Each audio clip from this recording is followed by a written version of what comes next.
ॐ नमः शिवाय। जय श्री कृष्णा, राधे राधे, जय माता दी, हर हर महादेव, जय भोलेनाथ। आप सभी पे भगवान भोलेनाथ की कृपा बनी रहे, आप सभी पे भगवान भोलेनाथ का आशीर्वाद बना रहे। मंत्र जप में सबसे महत्वपूर्ण होता है मंत्र जप का समय। जिस तरह से आप जब मंत्र जप करते हैं तो कई बातों का हमें ध्यान रखना पड़ता है। जैसे जब भी आप मंत्र जप करते हैं तो एक ही स्थान पे मंत्र जप को हमें करना चाहिए। अगर हम उसे साधना रूप में कर रहे हैं या हम साधना रूप में नहीं भी कर रहे हैं, नित्य मंत्र जप करते हैं, तो एक ही स्थान पे करिए तो उसका फल का प्रभाव अलग होता है और उसका जो फल होता है वो जल्दी मिलता है। आपको उस मंत्र की ऊर्जा जल्दी मिलने लगती है, आपको अनुभूतियाँ जल्दी होने लगती हैं। इसी तरह से जब आप लगातार मंत्र जप करते रहते हैं किसी आसन पे बैठ के, तो धीरे धीरे करके वो आसन भी सिद्ध होने लगता है। इसीलिए कहा जाता है कि जिस आसन पे बैठ के आप मंत्र जप कर रहे हैं उस आसन को बदलना नहीं चाहिए, एक ही आसन होना चाहिए जिस आसन पे आप मंत्र जप करते हैं। आसन थोड़ा सा मोटा होना चाहिए जिससे आपकी जो मंत्र की ऊर्जा है वो आप में समाहित हो, ना कि वो धरती में ट्रांसफ़र हो जाए या धरती में समाहित होने लगे। तो मंत्र जप के कुछ नियम भी होते हैं। जैसे अगर आप किसी एक दिशा की तरफ मुंह करके मंत्र जप करते हैं तो उस दिशा का पालन करना चाहिए। जैसे आप पूरब की तरफ मुंह करके मंत्र जप करते हैं तो पूरब की दिशा की तरफ ही रोज़ मुंह करिए। अगर आप उत्तर की तरफ मुंह करके मंत्र जप करते हैं तो उत्तर की दिशा की तरफ ही रोज़ मंत्र जप करिए। कभी ऐसा मत करिए कि आज बेडरूम में मंत्र जप कर लिया तो कल पूजा घर में कर लिया, परसों छत पे कर लिया। ऐसे मंत्र के जप का प्रभाव बहुत कम होता है और मंत्र का फल जो है जल्दी नहीं मिलता है। और जब हमें मंत्र के फल का अनुभव नहीं होता है या हमें मंत्र के फल की अनुभूति नहीं होती है या हमें दैवी शक्तियों की अनुभूतियाँ नहीं होती हैं, तो कहीं ना कहीं हम निराश भी हो जाते हैं कि हम इतनी मेहनत करते हैं, इतनी तपस्या करते हैं और हमें मंत्र का फल नहीं मिलता है। तो इसका कारण यह भी हो सकता है, जैसे कई लोगों ने कमेंट्स किया था कि हम कभी समय मिलता है तो पूजा घर में मंत्र जप कर लेते हैं, नहीं तो कभी अपना कमरे में कर लिया, कभी कहीं कर लिया, और कभी पूरब की तरफ मुँह करके कर लिया। अब जब बेडरूम में करते हैं तो पश्चिम की तरफ मुँह होता है। तो ऐसा मत करिए, पश्चिम की तरफ मुँह करके सात्विक मंत्रों का जप नहीं होता है।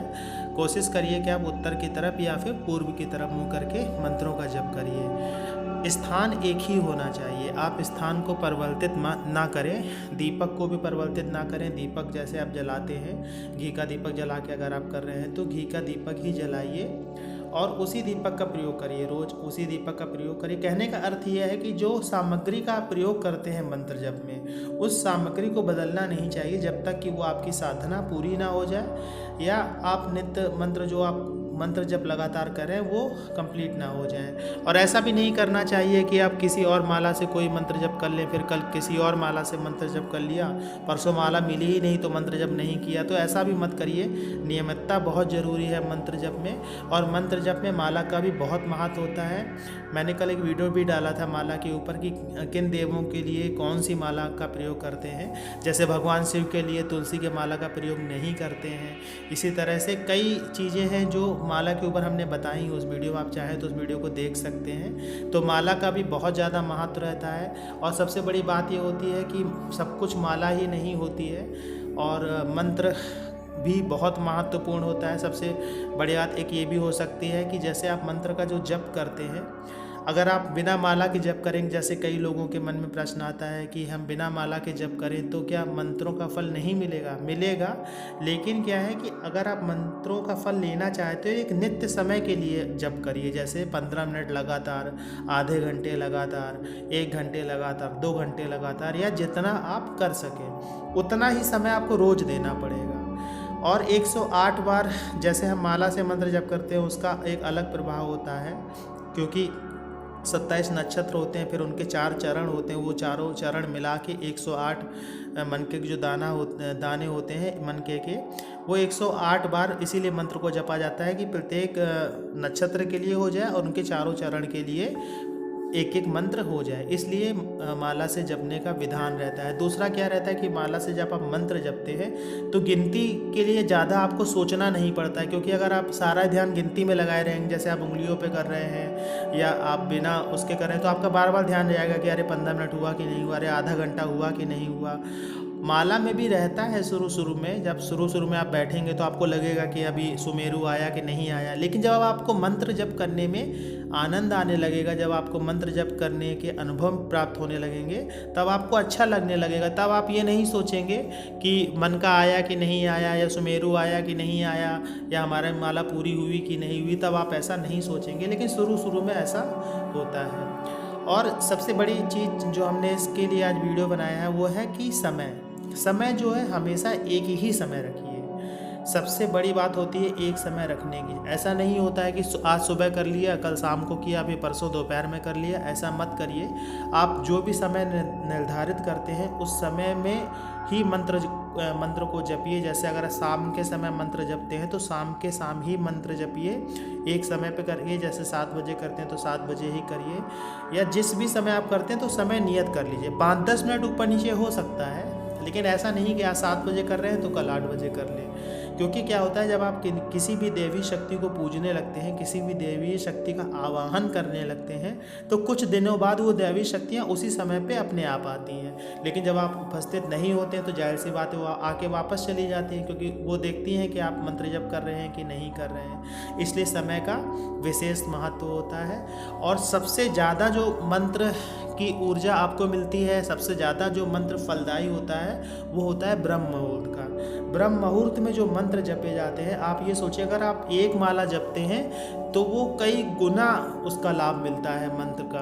तो उस समय का जो जपा हुआ मंत्र है, अगर एक माला भी जप लेंगे तो हो सकता है आपको 11 माला के बराबर जप का फल मिल जाए। और सुबह सुबह जो आप मंत्र जपते हैं उसका जो अनुभव है, उसकी जो अनुभूति है बहुत जल्दी होने लगती है। और एक बात और भी है कि जैसे आप सुबह मंत्र जप करेंगे तो आप एकदम शांत रहेंगे, आपके मन के विचार एकदम शांत होंगे, कहीं शोर शराबा नहीं होगा, कोई आपको डिस्टर्ब करने वाला नहीं होगा, कोई आपको बुलाने वाला नहीं होगा। आप शांति से अपना ध्यान लगा के, भगवान में ध्यान लगा के, मंत्रों में ध्यान लगा के मंत्र का जप कर सकते हैं। इसी की वजह से उस समय अनुभूतियाँ जल्दी होती हैं। आपने देखा भी होगा जो साधक मंत्र जप करते हैं या रेगुलर बेस पे करते हैं, जो साधनाएँ करते हैं उनकी बात नहीं कर रहे, जो रेगुलर बेस पे मंत्र जप करते हैं उनकी जो नींद है ब्रह्म मुहूर्त में खुलने लगती है। उसका कारण ये होता है कि उस समय दैवी शक्तियाँ जो होती हैं वो विचरण करती हैं। मतलब वो कहने का अर्थ है वो दैवी शक्तियों का समय होता है। तो आप दैवी शक्तियों को जब उपासना करते हैं तो वो कहीं ना कहीं संकेत देते हैं कि ये समय आपके सोने का नहीं है, ये समय आप व्यर्थ मत करिए, ये समय आपके तपस्या का है। इसीलिए उस समय आपकी नींद खुलना शुरू होती है। तो सबसे उपयुक्त समय ब्रह्म मुहूर्त का होता है। आशा है जानकारी आपको अच्छी लगी होगी। जानकारी अच्छी लगी हो तो वीडियो को लाइक करिएगा। कमेंट्स में जय माता दी, जय श्री कृष्णा, हर हर महादेव लिखिएगा। मिलते हैं आपसे अगले वीडियो में नई जानकारी के साथ में। तब तक के लिए जय श्री कृष्णा।